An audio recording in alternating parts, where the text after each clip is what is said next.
Hij was een man en hij kan niet doodgaan het nie. Sy weet as sy siel by die gordel sit, dan gaat het so. En vir wieke vir daar kan die man nie afsterwe nie. Hy lê in die hospitaal, maar die dokters kan nie explain hoe wil die man nie doodgaan nie. En hulle stuur hom toe huis toe dat hy doodgaan in sy kamer. Want in sy kamer wil hy nog altyd nie doodgaan nie.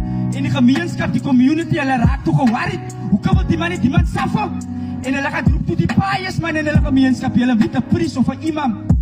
En die paaies man, hy kom in die kamer. En soos hy in die kamer gaan, hy sê hy man een kyk van kop te tone. En hy vra te jou ma papa. Hulle sê jy het nog 'n ma wat liewe. Sy ma te kiri, sy ma kan nie, sy lig roepie. Maar sy ma is daar. Die paaies man vra vir die ma, hoe 'n persoon was jou kind mevrou? Nou die is jou moeder met al jou notas, met al jou stroon. Sy sal altyd breek van jou.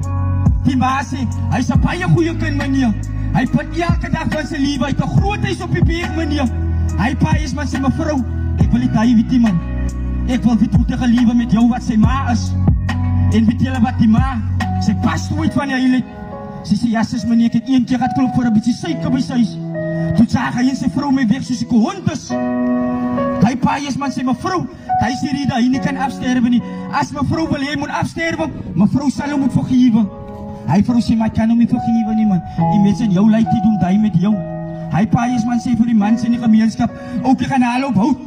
Die enigste way wat hy nou dood gaan, ons moet hom uitbrand. En weet julle wat hulle hout brand en besig om die vuur in die brand te steek. Ek het hulle gesê sy maak aan die loopie. Sy gooi aan nie kierie nie, sy sê laat klere stukkend tot haar. Sy sê stop, ek vergewe my sien. Jong man, jongspan, daai is jou moeder so wat hier jou moeder jongspan.